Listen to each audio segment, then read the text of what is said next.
আসসালামু আলাইকুম। আশা করি প্রত্যেকে ভালো আছেন। আজকে আমি আপনাদেরকে শত্রুকে একটা পাগল করার তাবিজ দিব। মানে শত্রুর উপর এই বান বা এই তাবিজ প্রয়োগ করার ফলে শত্রু মাথা পাগল হয়ে যাবে। উন্মাদ পাগল যেটাকে বলা হয়, সেরকম পাগল হয়ে যাবে। আর কোনোভাবেই কোনো ডাক্তার ওঝা কবিরাজ দেখে ভালো হবে না। এটার মেয়াদ থাকে হচ্ছে আপনার 1 বছর। 1 বছর পরিমাণ বা 12 মাস এরকম শত্রু পাগল থাকবে, রাস্তায় রাস্তায় ঘুরবে। মধ্যে উন্মাদ পাগল খুবই খতরনাক বান। অন্যভাবে প্রয়োগ করবেন না, সবার কাছে রিকোয়েস্ট।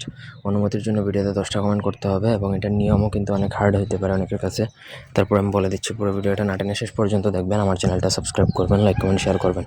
আপনাদের ব্যক্তিগত যে কোনো প্রয়োজন কিংবা যে কোনো কাজ আমাদেরকে দিয়ে করাতে চাইলে স্ক্রিনে দেওয়া নাম্বারে সরাসরি ফোনে, হোয়াটসঅ্যাপে কিংবা ইমোতে যোগাযোগ করে যে কোনো কাজ করাতে পারবেন, দেশে কিংবা দেশের বাইরে থেকে।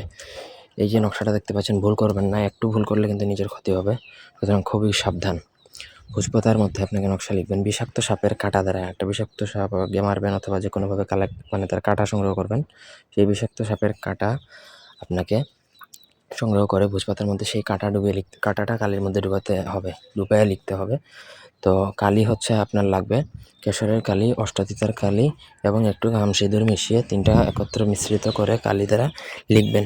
শত্রুর নাম, পিতার নাম এবং মাতার নাম এগুলা লিখবেন, ঠিক আছে? যেখানে পিতামাতার নাম সেখানে পিতামাতার নাম, যেখানে শত্রুর নাম সেখানে শত্রুর নামটা লিখবেন। তারপর আপনাকে সেই নকশাটা যে কোনো শ্মশানে দাফন করে দিবেন বা পুঁতে দিবেন। এমনভাবে পুঁতবেন যেন সেটা মাটির নিচ থেকে কোনোভাবেই বেরিয়ে আসতে না পারে। আমি আবারও বলছি, মাটির নিচ থেকে যদি এটা বেরিয়ে আসে অথবা কোনো যদি চালানের মাধ্যমে এটা তুলে ফেলা হয় তাহলে শত্রু ভালো হয়ে যাবে। কিন্তু এটা খুবই ভালো তান্ত্রিক দ্বারা কাজ করতে হবে। ধন্যবাদ।